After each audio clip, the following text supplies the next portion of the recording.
Tick-tock, time to rock. Good evening, good morning, good afternoon. This is This Week in Jihad, and I am David Wood. Wait a minute, no. David Wood is here. I'm Spencer, and we have moved This Week in Jihad over to the WNBA of the YouTube channels, the Jihad Watch channel, which has been largely dormant, but it is here with us tonight. And I thank all 19 people who are watching, and maybe a couple more even have shown up since then. We're not sure how this is going to go. We're not sure how this is going to work because, as David pointed out to me just moments ago, it has always been up to now that I was the guest with the news, and he was the host. Now I'm the host with the news, and David is providing color commentary. So think of him as sort of the Vin Scully of This Week in Jihad. And I know that perhaps, yeah, exactly. You look it up. Anyway, ladies and gentlemen, This Week in Jihad is dedicated to tracking jihad activity. Now, you might think this was pointless and weird because jihad, after all, is an interior spiritual struggle, a supreme act of love and charity and kindness, and consequently, why would anybody want to track it? But what we are doing, in fact, is discussing the manifestations of what the media, the establishment media in the United States would tell us. Somebody said, turn up the volume. I'm gonna try to do that by bringing the actual microphone closer. And you should in that program also have some volume controls. I do I? See, I don't. Yeah, I know nothing. Do you see any sound levels around? Sound levels, yes, they actually look quite healthy. And there should be a button underneath those, and you can actually slide it to make it louder. I don't see that. It is great mystery. Hey, but yes, there's like three columns, but there's only two of us. Oh, there are three columns. See, there are three columns. This I'm sorry, ladies and gentlemen. I know nothing about how to do this.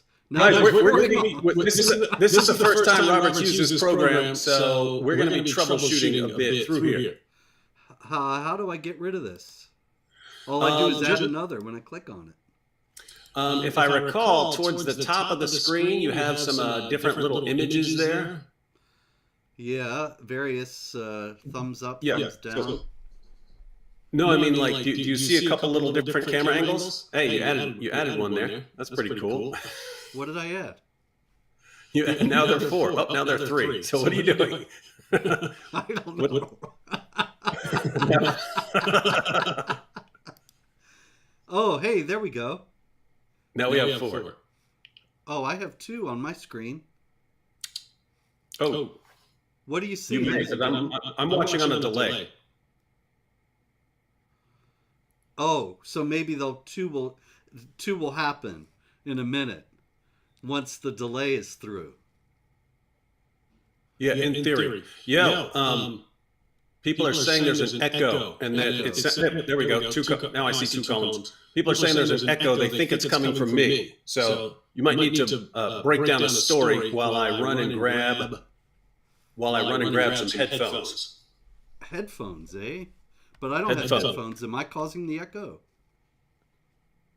Sometimes yes. Sometimes it's fine, and sometimes there's an echo. But people are saying they think it's because of me, and it that might make sense.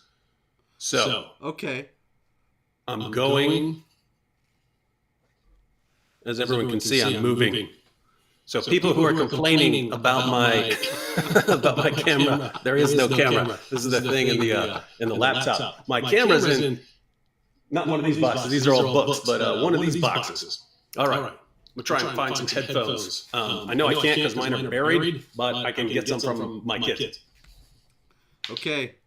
Ladies and gentlemen, that was David Wood, the great master of Islam. And he's gone to get some headphones. There is, you might notice, a certain freewheeling and improvisational tone to this week's show. This is because of my unaccustomed change to the host's seat, which is very strange to me. And I love all these people saying David sounds like Allah with the echo. Maybe you could do some Quran recitation. You're the one who wrote the Quran. Indeed. No, indeed, as it were. All right, how's anyway, that? So David is here. David is back. Is the echo gone, ladies and gentlemen? Is the echo gone? Was it me? Tell Check, us check, about check. the echo. Check. Yes, our jihad is to figure this out. That's very true. We knew this was going to happen. I said beforehand we'd be doing a lot of troubleshooting. I thought it was going to be a bit more solid and professional. I confess, I perhaps had a presumption of professionalism that was overstated. How can this be professional when I don't even have my Jihadi Tears mug? I'm sitting here drinking out of a red cup. Well, there you have it. But, ladies and gentlemen... Oh, wait, here you go, Robert. Okay, now you're professional. Yep. Okay, David seems to be a double input source. Now, that's an interesting question. Nope, they're saying the echo is from you. Yeah, that's what I see. But what would be the double input? I have a microphone right here, but it's set for that. The reason is you're listening to me through your computer speakers, right? Hey, now I don't hear you at all. What happened? I don't know what. Okay, so you're listening to me through the speakers, but they're hearing me both through the program and through your microphone. That's why there's an echo, because there could be a slight difference from it. Sometimes it doesn't happen, and sometimes it does. Should I axe the microphone and go with the inbuilt speakers? All you would need to do is put in some headphones, and then there's no problem, because then you're hearing me through headphones, and they can't hear that, whereas they're hearing me through your speakers right now. Okay, well then I'm going to have to get up and leave for a moment. You're going to have to get up and leave. I will entertain people. Okay. I'm the color commentator. All right. Glad we finally got rid of him. Am I right? So now we can learn the truth about jihad. In the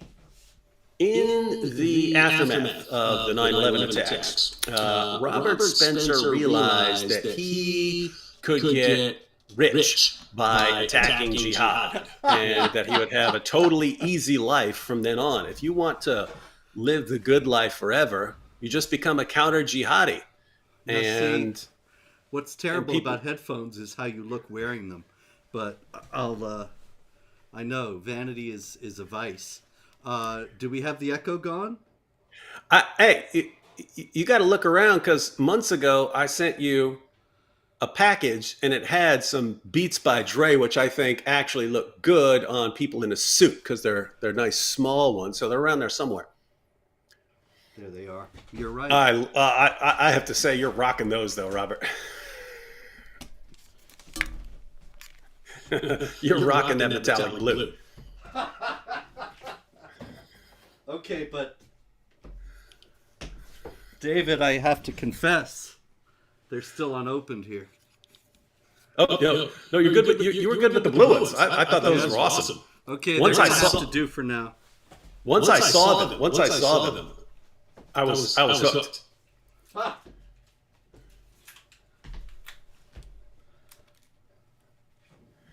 Well, all of a sudden you look like you went 20 years into the future. And bought some cool futuristic headphones. I did. Okay. Ladies and gentlemen, I thank you for staying with the most unprofessional broadcast ever. And now I'm out of focus. This does happen to me occasionally. I was told earlier, actually on a show earlier today, to hold your hand up, and there it is. It worked. And I can still hear you, David. Is that right? Can you? I can. Awesome. I was not going to sell the headphones. I just confess I forgot they existed because I never used them. Anyway. Yeah, we could do an unboxing. I see there are people out there, they make money doing things like opening stuff up on camera. I don't understand that. But anyway, now, Jihad. We should do some Jihad. It's 8/11 and no Jihad yet. So I suppose the big news is that an Azeri gentleman named Khalid Mehdiev was caught outside the home of the very courageous Iranian dissident Masih Alinejad. I don't know if you saw this, David. He was outside her house for 2 days. And he had an AK-47 in his car and a million, I believe it was $1 million in cash. I don't know what the cash was supposed to do to hurt her, but the AK, it's pretty clear.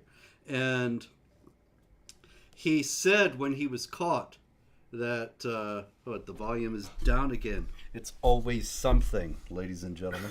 I'm going to put the mic over here. Let's see. How's that? Is that any better? You can also raise your volume, theoretically, if it's not already maxed up, by going and clicking on the apple. Click on the apple. Click the apple, then click System Preferences. System Preferences. Then Sound? click on Sound. Sound. Headphones. And then I think should be, output volume. And you can increase that. I'm increasing it. How's that? Now the volume is right, says Infidel. Thank you, Infidel. So now the question is, are we even? Are we even, everyone? Are we roughly even? If I'm talking like this, breaking things down, exposing Robert. Are we even?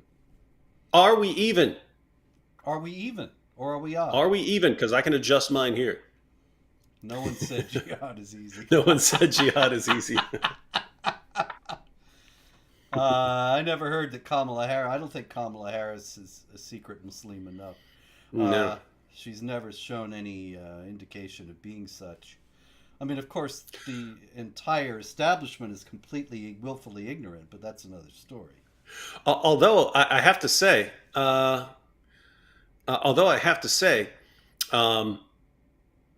if you took her sort of her word salads and jumbled them all together, she could claim to be a prophet like Muhammad and claim that she's finally written something as good as the Quran and met the standard of the Quran. No, indeed. I all these people saying I'm lower. I don't know if this is a moral evaluation. Did you crank up the output volume? I cranked it up, man. It's at 11. Going back to make sure. I can always turn mine down a little. Yes. There we go. Output volume I think we're good now. is at the height. Check. Yes. All right, people. They're just gonna have to live with any sound differences now, because we've got a lot of Jihad to talk about. I'll scoot back like this, and you can all stop whining. Robert has clearly never done this before. Cut him some slack. Is this how you guys treat your kids, right? Your kid's up to bat for the first time. He strikes you. Oh, you idiot. What are you doing? Don't know how to do anything. You're right. He's right. You got to admit. In your heart, you know he's right. Anyway, so this guy, it has to be noted, it's an Azeri name, Mehdiev. And there's, of course, a very significant Azeri minority in Iran. He was sitting outside her house for 2 days. The Iranians tried to kill her last year, or kidnap her and bring her back to Iran. And so it does seem as if this is yet another attempt on Masih Alinejad's life by the Islamic Republic. And that they are acting with relative impunity in the United States these days. David, take it away. All I'm saying is you can't keep concluding stuff based on someone having an AK-47 and $1 million. I mean, who doesn't have an AK-47 and $1 million sitting around? You know what I mean? You I got it. got I got an AK-47 in one of these boxes and $1 million in one of these other boxes. Well, there you go. Are you going to go sit outside somebody's house for 2 days? I might. I'll bring you some pizza. Nice. So anyway, also out of Iran, a father killed his 16-year-old daughter, Ariana Lashkari, with a hunting shotgun. And he explained that, actually, a relative of theirs explained that this was done because she wanted to live without restrictions. And so this brings us to the famous instance of honor killing of people who are killed because they offend against the honor of the family. And one of the most infamous and notorious instances of that took place in Dallas or Irving, Texas, on New Year's Day 2008.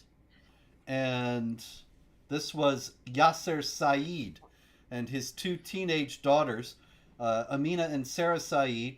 Yasser was an immigrant from Egypt.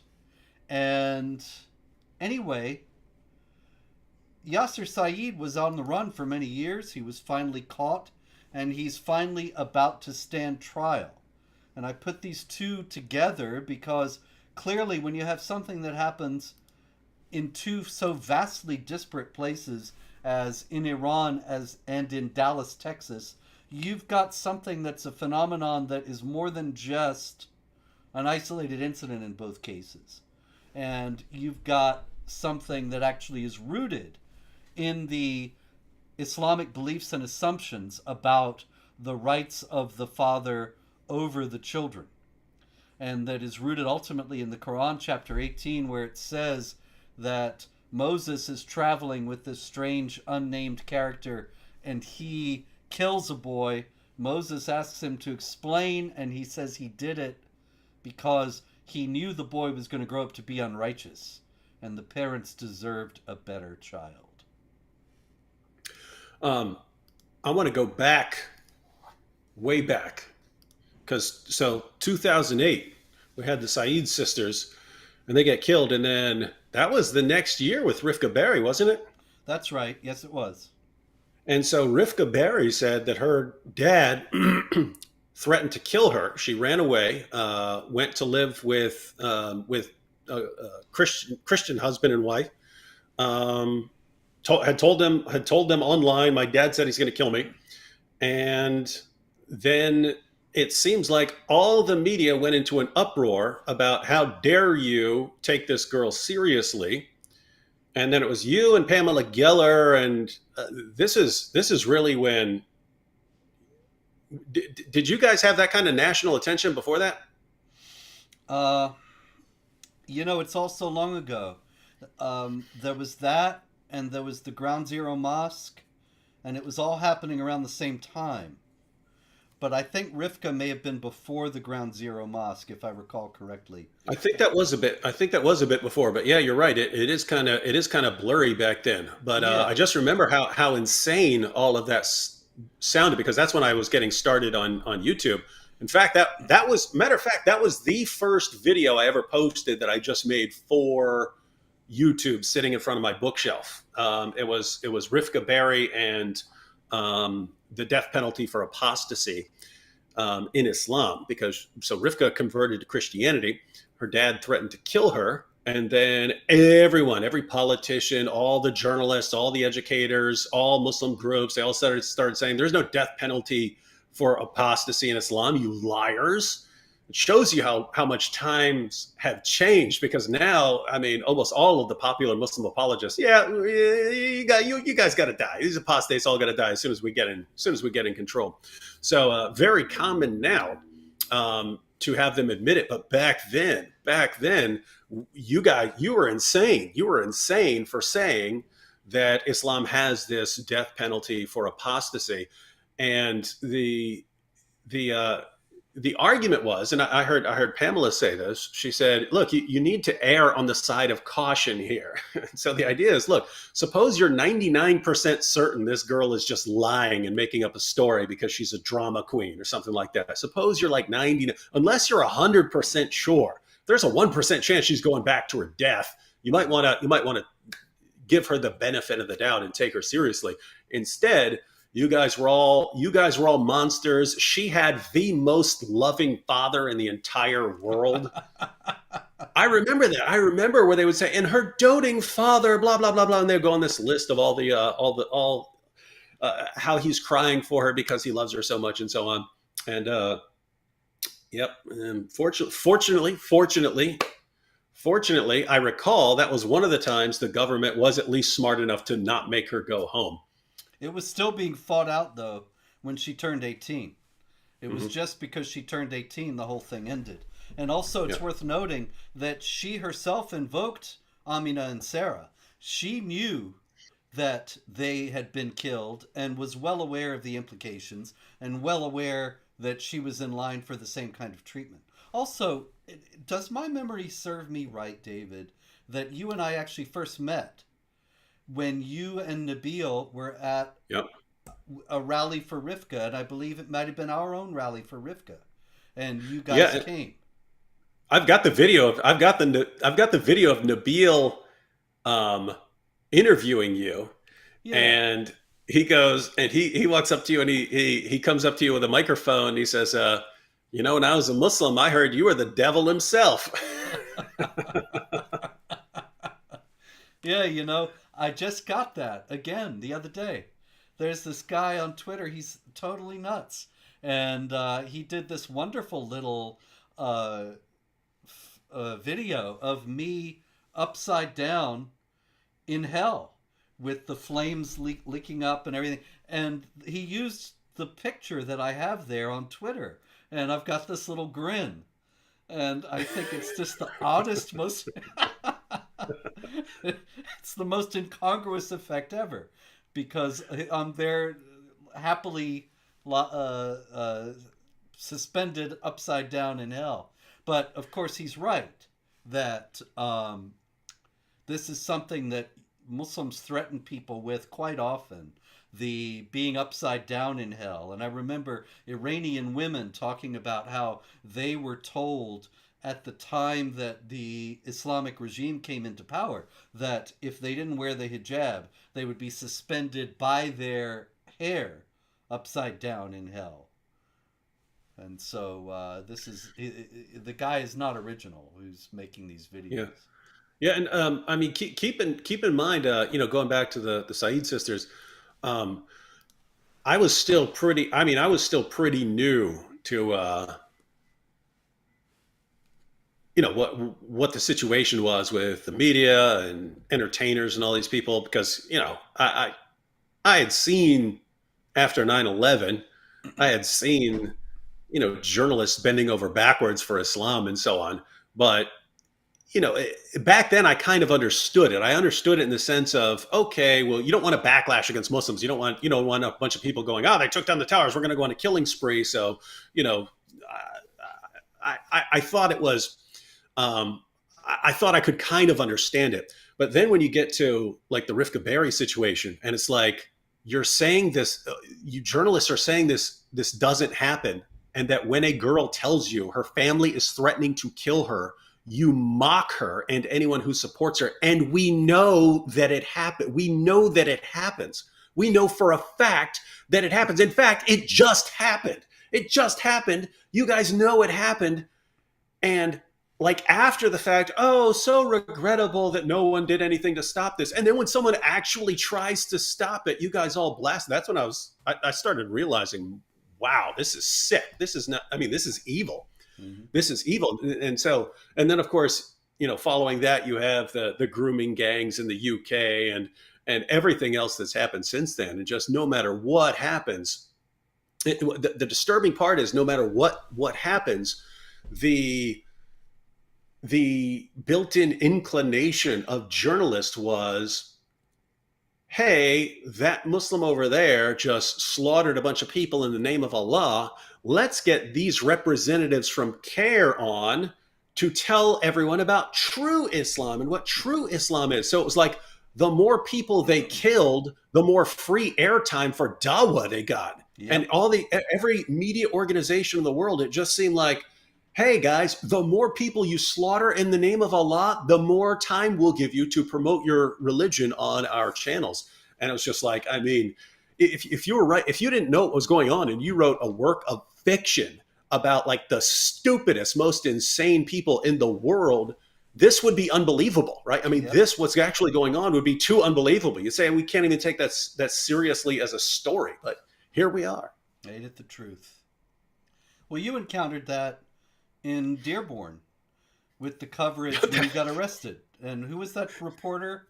The reporter with the Detroit Free Press, Niraj Waraku. Yes. Niraj. He's completely in the pocket of CARE and all the rest of these Muslim Brotherhood organizations. He's practically their propaganda arm, and painted you out as some kind of crazy fanatics.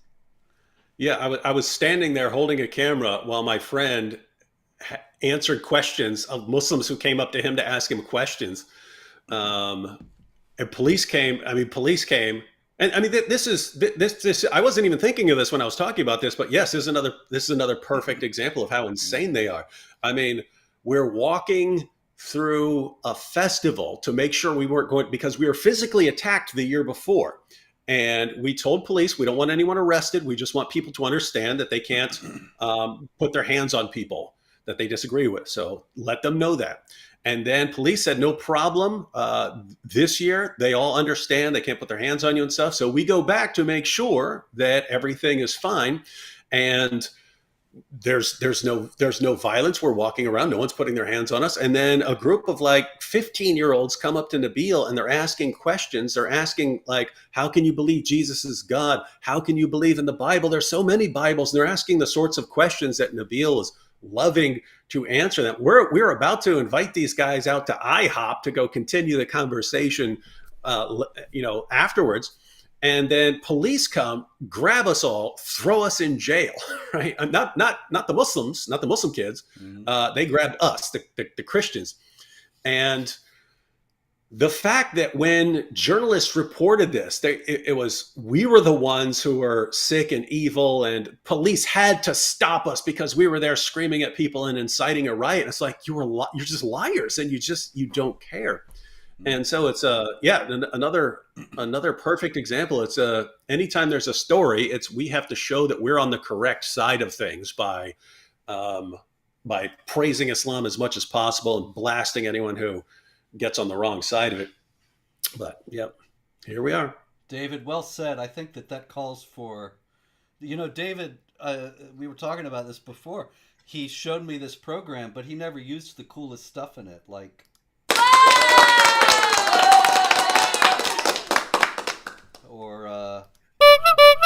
anyway, I'll try to keep it down. Hey, let's try it. Let's try a quick troubleshoot here. I'm wondering if it's picking up your computer mic or your actual your external mic. It says my external mic. Okay, just you can test that by pulling the mic up to your face real quick. Just making sure. Yes. Good evening, ladies and gentlemen. Wait, why do you have it all the way over there?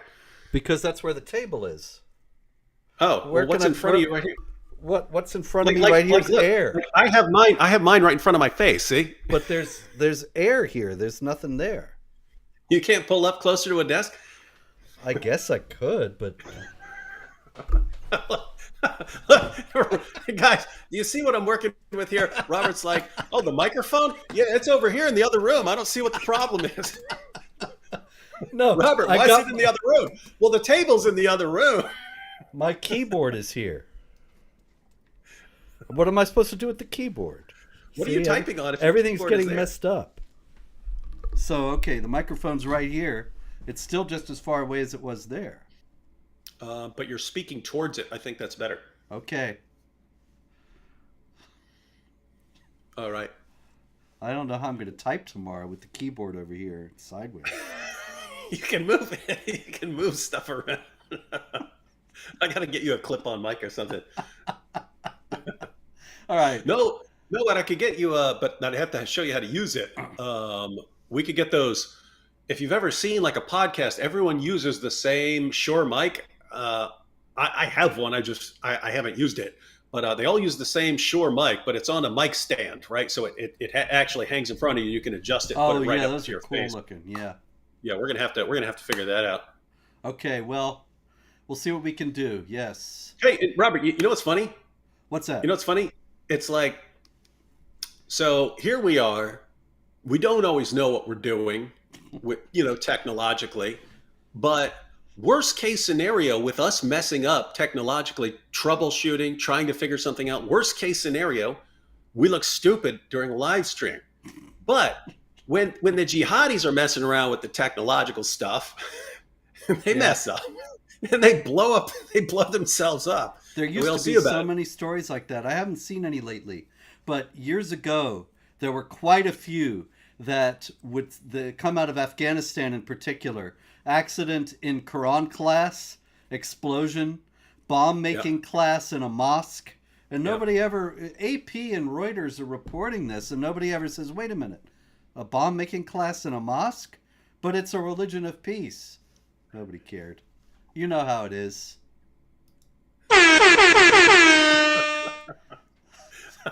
Sorry. I should have I should have contacted Ecamm and told them to make sure you don't get access to sound effects.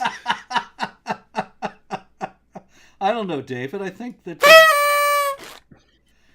they can be effective in some contexts. I should have had them for my last debate, but anyway. Now, back to jihad. Serious stuff here. Very serious stuff. In France, a young man went into a church, and a man came up to him and confronted him because he was yelling in the middle of a mass in Saint Germain Church in Yvelines in France. And anyway, he headbutted him, and he referred to the Christians in a pejorative way that I will not repeat here. And he said he had come there to pray as a Muslim. And of course, most of the people were thinking, what do you mean pray as a Muslim? He's obviously insane. But obviously, if he's come to the church to pray as a Muslim, then what is it too loud now, Helen? Is that what she's telling me? You're not too loud. Okay. And I mean, after all this, but anyway, uh, so he's claiming the place for Islam, and the problem is that that can lead to more jihad activity because now that he has said that he wants to pray there as a Muslim, if another Muslim is aware of that, then well, you know what can happen, David. I do. So that's good color commentary there. I do. Uh, Uh, they don't call me the best color commentator in the counter jihad movement for nothing, Robert. you are a regular Vin Scully. Okay, now this is serious stuff, so we got to be very serious here, David, because we have in also in France a Muslim migrant from Afghanistan, and the cops are searching for the motive because he started to stab people at random, random passersby, while uttering words in Arabic, says Le Figaro. Now, I would ask you, I don't know, I wasn't there, but what do you bet he was uttering in Arabic, David? What do you think it might have been? Uh, it's either peace and love or Allahu Akbar. I think you're right about that. I think that it's very likely to have been Allahu Akbar. In Uganda, in point of fact, not too long ago, there was a Christian who went to an open air debate with a pastor, an open air debate between Christians and Muslims. And after the debate, 8 Muslims became Christian. And so this angered the assembled Muslims who did not convert, and they began to follow the Christians home. And they were shouting. What do you think they were shouting, David? Um, We want tolerance or Allahu Akbar. Allahu Akbar once again. And so, Allah's a mouse. yes, exactly. And so they actually, these Christian preachers, they of course had a Quran with them. And the assailants very carefully separated out the Quran.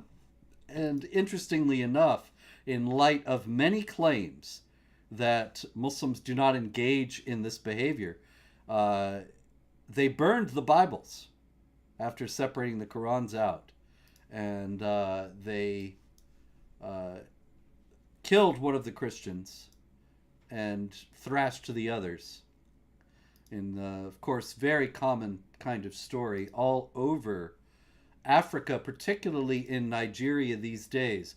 As we have noted, David, in the past, the jihad is advancing very quickly in West Africa and is expanding outside of Nigeria. First, we saw stories from Cameroon, from Niger, from the surrounding areas.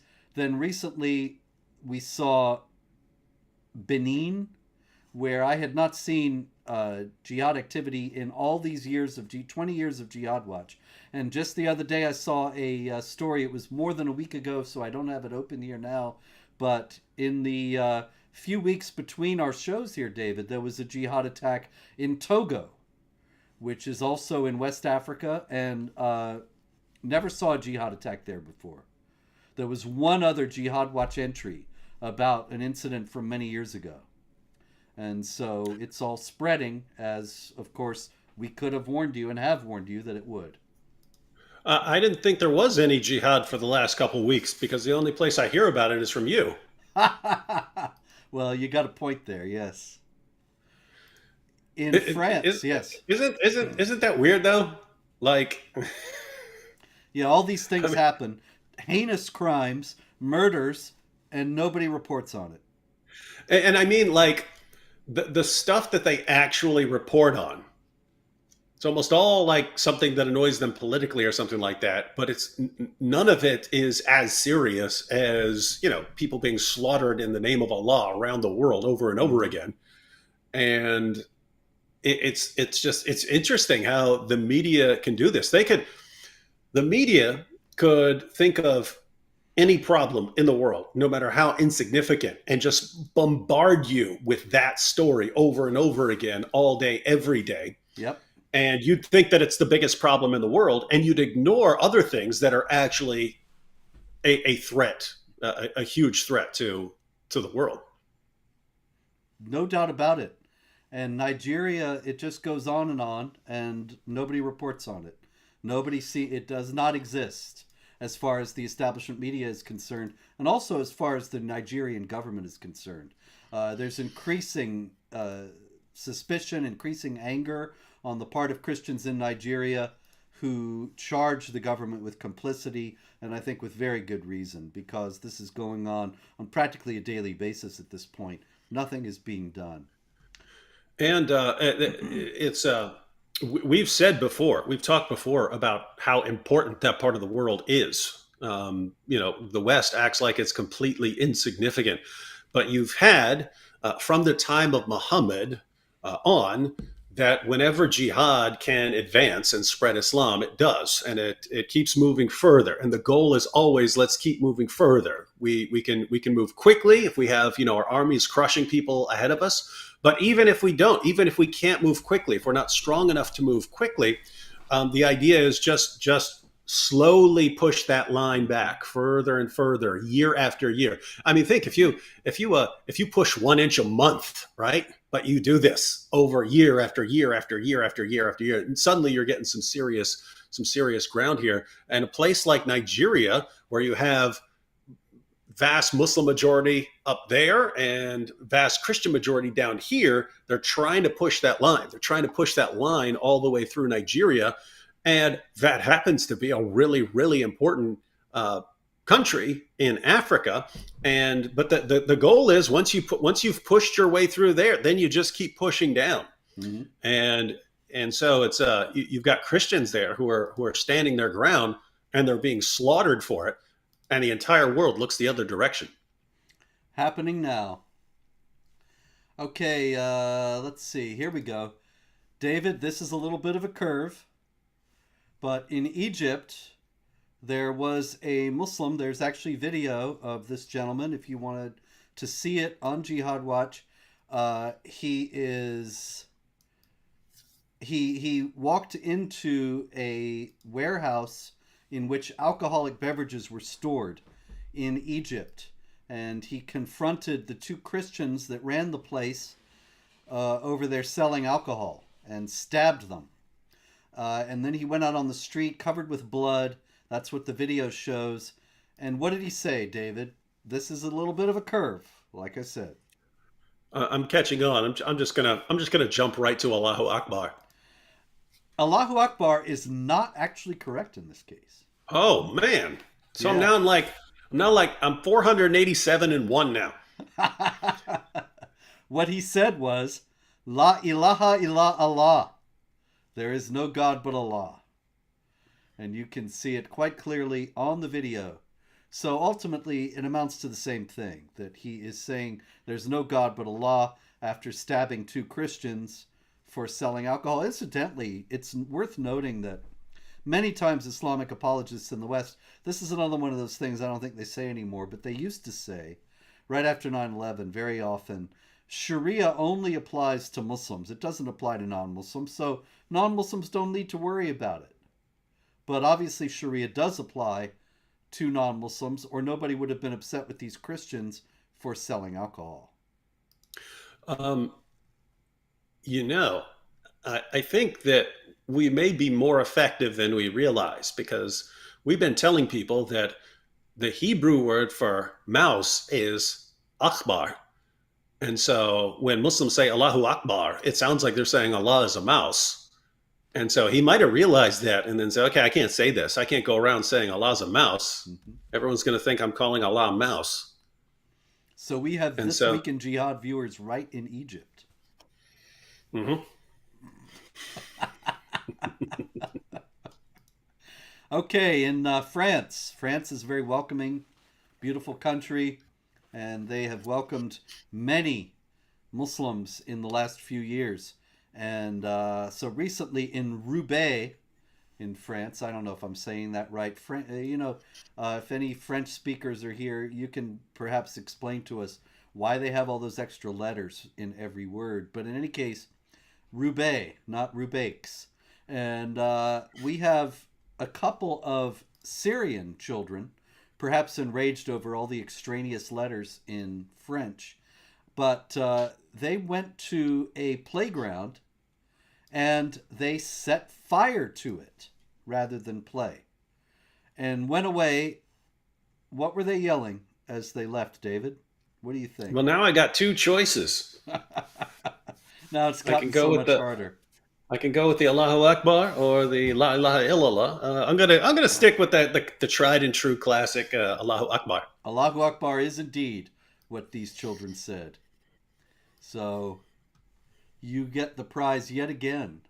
Really, I get the cookie. yes, the Jihad Jeopardy is it's going to be a great show. And I just as you were just talking about France, I remembered very briefly some old commercials from France trying to get people to, you know, take trips to France, take their vacations in France and so on. Come to France, let's fall in love, blah, blah, blah, blah, blah, blah, blah. And then I was thinking, we could make a fake commercial where they're inviting jihadis. They're inviting jihadis to France.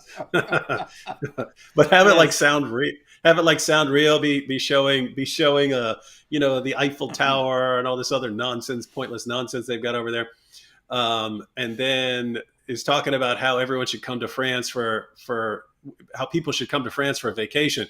But over time, you figure out they're inviting specifically jihadis in, but then it could kind of switch to footage of all the terrorist attacks that they have like every week there Mhm. because of their stupid policies. Anyway, this is one of those ideas that I blurt out and then I forget about, and then like people 6 months from now will go, "Hey, what'd you do with that commercial?" And I won't remember ever coming up with the idea. It's a great idea, but we still got to do Jeopardy. All right, I got another one out of France since we're on France and the beauties of the Fifth Republic. We have Hassan Iqiyoussen. Hassan Iqiyoussen was an imam in France for many years. His 10-year residence permit was just up for renewal just recently, and French authorities were shocked because Hassan Iqiyoussen was explaining how terrible the Jews were. And they were shocked. They were absolutely amazed that an imam would be anti-Semitic. And Yeah, that's a it's a real head scratcher, and his residence that's a permit was shocker. not renewed. Yeah. That's a shocker, but what are the French going to do when they find out what the other imams think? yeah, that's a. But I started laughing because you said there's an imam in France, and then I immediately thought where the naked ladies dance, and At least until they get control. yeah, then they have to wait till they're in paradise to get all their naked ladies dancing. Indeed. Translucent skin and all. Yeah, that's my favorite, criterion of a super hot lady. Yes. Can you see Translucent her bones through her skin. Yes, can I see her veins and bones through her skin? Speaking of Guys, nudity, if you don't know what we're talking about, that's what Muhammad said about how hot the ladies of paradise are. Their skin is so clear you can see their bones through it. it's because he was a white supremacist, and It's so because he's a creep. he well yeah, but he wanted them to be so white Hmm. that they were clear, that you could see their bones. Yep. No melanin. Yeah. Uh, Zero. No pigmentation of any kind. So you're like clear as glass. Speaking of nudity, David, an imam in Turkey is absolutely disgusted. Halil Konachi of the Maliki Hatun Mosque in Ankara. He says women are walking around. It's like the meat and butcher shops. We're disgusted by seeing flesh now. Don't these women have fathers, brothers, husbands? Don't you have a conscience when your daughter or wife go out in the street like that? Now, we as Westerners, we find this odd, but there's an ominous edge to what he's saying. Can you explain perhaps to us this ominous edge? Um, no, I got momentarily distracted. By the meat in the butcher shops. No. Black Angel posted jellyfish hories, and then I was. I realized that's the perfect example of what the skin would be like a jellyfish, right? You can kind of see through it. Indeed, exactly. No, indeed. No, indeed. No, indeed. All right, now back to your jihad topic. No more jellyfish hoodies. Yeah, see this guy though. He's saying this is Okay. terrible. The women are like, it's like butcher shops out on the street. All Mhm. this meat out, and don't you have any shame? But there's a threat to this because the whole idea of the hijab, the whole idea of women being covered is to prevent temptation on the part of men. If the men are tempted anyway, it's their fault. The women's fault, that is, not the men's. And so this is the basis for these honor killings, like we talked about earlier, the one in Iran. And interestingly enough, we were talking about the honor killing in Dallas, and Yasser Saeed is finally going to stand trial. Another detail about that is that he was not only upset with his daughters for not covering, but for dating non-Muslims. And what's interesting about that, in terms of what we were discussing earlier about the press, David, is that the reports were, at the time of the killings, that the father was upset because they were dating non-Muslims. But today I saw a news story, that said that this guy's about to stand trial, and it said he was upset because his daughters were dating. And I saw another story a few days ago. It said he was upset because his daughters were dating Americans. Both of those are absolutely false. He would not have been upset if they were dating Muslims.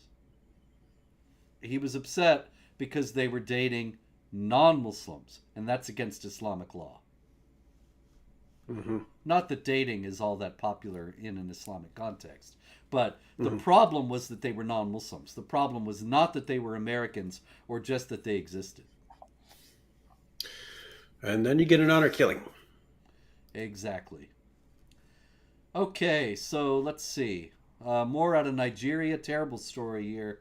Fulanis, the jihadis, the jihadi herdsmen, as they are often called in the Western media, stormed into a village, killed 8 people, and amputated the hand of a 5-month-old baby. And I found that baffling because Surah 538 says you amputate the hand of a thief. But what on earth, why would you amputate the hand of a baby? You stole a toy. Maybe so. Maybe he grabbed something that he shouldn't have grabbed, but just gratuitously horrible. In Russia, the Mufti of Russia, what's his name? Talgat Tazuddin, who is the chairman of the Central Spiritual Board of Muslims of Russia, speaking in Ufa, the capital of the Russian Republic of Bashkiria. And he said, you can see why, why they drink so much vodka there. But anyway. And he said, I must break you. Exactly. Yes. Go for it. Anyway, Mufti Talgat Tazuddin in Ufa, he said, we are proud of our vast motherland and our worthy national leader, Vladimir Vladimirovich Putin. And he went on to say that the West was dominated, or the Western nations are minions of the Antichrist. And I thought, well, okay, I got to grant you that. But in any case, he went on to say, gay people have no rights. To be gay is a crime against Allah. The Prophet Muhammad ordered the killing of homosexuals. And I thought, well, that's interesting, since you will find many Islamic apologists talking about Muhammad's tolerance and how sweet he was to everybody. It's, the Mufti of Russia, he has a different story. I wanted to say to Wyatt. Wyatt said he's having a community live stream. Wyatt, send me some info about that. I'll see if I can jump in. Okay, we got a dog story out of Iran. 1,700 dogs killed as regime agents raid a dog shelter. And of course, Islam hates dogs, David. So these aren't dogs running through the streets. These are dogs in a dog shelter. That's right. Gratuitously put to death because Muhammad ordered the killing of dogs. Yeah, and that is an interesting chain of events in the Muslim sources back then, where Muhammad was waiting for the angel Gabriel for their meeting, and Gabriel didn't show up. And later on, Muhammad finds out that it's because of a puppy. There was a puppy in there.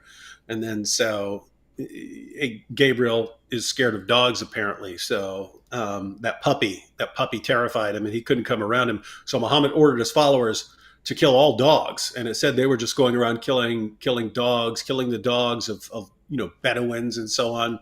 They were killing all dogs. But then some people started complaining, wait a minute, we use these dogs for hunting and so on. So we actually, we use these dogs. And so then it became, okay, not all dogs, because, some of them, can be used for hunting and stuff like that. And eventually just say, okay, kill the black dogs, definitely, because those ones have a devil. And here we are, 14 centuries later, and from an Islamic perspective, guess what? Those dogs in that shelter, they're not guard dogs. They're not hunting dogs. And so, according to Muhammad, those dogs had to die. It was only dogs that served specific purposes that were allowed to survive. Exactly. So, David, I also got Carlos the Jackal. Speaking of dogs, Carlos the Jackal is an international terrorist. He was very infamous for being responsible for the deaths of over 1,500 people. Is he And still alive? Is he still yes, he alive? I thought he was is. dead. He's still Wow. alive. He was just Yep. interviewed last week. Yeah, he was in the I read The Born Identity when I was like in middle school, and he it was a work of fiction, but they made Carlos the Jackal, the guy that Jason Bourne was fighting with at the end. Well, Carlos the Jackal was a real communist terrorist. But in this recent interview, it's very interesting. He says this. I'll just read out what he says. My name is Ilich Ramirez Sanchez, and the media calls me Carlos the Jackal. I am from Venezuela. My Venezuelan parents have long passed. I am a communist, just like my father, a Stalinist communist. Folks, if you haven't studied communism, Stalinist communists are the worst kind. Because what makes you a Stalinist is a kind of endorsement of violent absolutism at the top, such that you would murder all your enemies, and if the state says that that's good that you did that, then it's good. And the state is the moral compass, without question. So anyway, he's a Stalinist. But listen to this. I believe in God. I am a Sunni Muslim. I believe in the goal of Palestine. I was the first non-Arab person to join the Palestinian struggle. I have killed at least 83 people myself, and between 1,500 to 2,000 have been killed at my command. My Palestinian name is Salim Muhammad. Carlos the Jackal. Yep. I think most people probably don't know that he is a devout Muslim, and that he no doubt thinks that the killing that he has carried out in the cause of Allah is something that Allah will reward him for doing. Yeah, that should have been in The Born Identity. Yeah, it's Why just it they works leave just that the part out? opposite. There were Tom Clancy wrote a novel, The Sum of All Fears, where the jihadis were the villains, and when they made it into a movie, Care complained, and so the movie version has Nazis, but in the book they're jihadis. Yeah, that was like they tried to remake Red Dawn. Well, they did remake Red Dawn a few years ago, but the villains were supposed to be the Chinese, and then the Chinese complained, and so they made it North Koreans. There So you go. the story is North Koreans were taking over the United States, and so it became ridiculous. Yeah, Because like in the original, it was Russians and Cubans together had launched an invasion and so on, and then so they wanted to update it to China, and then they had to make it North Korea. So it was totally believable. That's why the movie did so well. No one's ever heard of it. yes, indeed. Well, speaking of totally believable and ridiculous things, I got one more to wrap us up here. I got quite a lot of jihad more, but we are running up against the clock, ladies and gentlemen. Anyway, Iran's ambassador to Pakistan, Syed Mohammed Ali Husseini, was speaking the other day with the Federal Minister for Human Rights of Pakistan, Mian Riaz Hussein Pirzada. And Syed Mohammed Ali Husseini, the Iranian ambassador to Pakistan, he, in the first place, praised Pakistan's role in successfully countering the menace of Islamophobia. Pakistan has never had any interest in countering the menace of jihad terrorism, but they're very concerned with countering Islamophobia, by which they mean, of course, any honest discussion of jihad activity like what we're doing now. But here it is. Here it gets really good, David. Ali Husseini said that the special focus of the Iranian government is on women's rights and their empowerment. The whole world has gone Orwellian. We think of Orwellian like Western media and so on, but they got it too. They got it too. It's like you just say you just say the exact opposite. I mean, they're beating women in the streets. They're like beating women in the streets. They're locking them up. They're throwing them in prison. They're raping them before sentencing them to death. And then, this is empowerment. It's women's empowerment. It is. It's, of course, it's also Shiite Islam. It's the Shiites, let's remember, who invented taqiyya. Taqiyya is based on chapter 3, verse 28 of the Quran, which says that you can deceive unbelievers under certain circumstances. It says that you don't take unbelievers as your friends and protectors in preference to believers, unless you're doing it to guard yourselves against them, which the commentators then say means you can pretend to be on their side when you're not, and various other in various circumstances. But it was the Shiites who invented all this to protect themselves from the Sunnis. And the Shiites have a very specific and very detailed doctrine of taqiyya from which we get the term. And so I think that the ambassador is engaging in a bit. There are many Shiite, those 12 imams that are so important to the Shiites. Many of them have said that taqiyya is the foundation of their religion. It's not just something incidental, much less forgotten or rejected. And even Ibn Kathir said, quoting when he was quoting Abu ad-Darda and Al-Hasan, said taqiyya is allowed until the day of resurrection. So we're not there yet. Yes. Nope. Still good to go. Well, ladies and gentlemen, I think that brings us to an hour's worth of Jihad. I apologize that there wasn't a full hour of Jihad in this program because of our many technical difficulties, but well, you got to start somewhere, and absolutely. So it's best to just learn. It's best to just learn as you're doing it. And so like you'll come back next week. You'll come back next week, and then the problems that you figured out this week, you won't have those again. There'll be a couple new problems, but and you'll have to solve those. But after a couple weeks of doing it, then you don't really have any more problems. So Robert will be updating his knowledge of the system, and I will be updating my background once I get my stuff unpacked. It's going to be great. Oh, it's going to be awesome. And so, what was that? It's very nice, really. But anyway, yes, ladies and gentlemen, this has been This Week in Jocularity, and thank you for being here. The jihad, unfortunately, is quite real and quite serious and will continue, and so unfortunately, we will likely, all things being equal, be back next week with more jihad. See you then.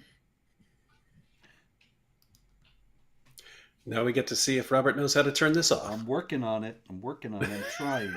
I thought that was a good ending, but this one's going to have to do.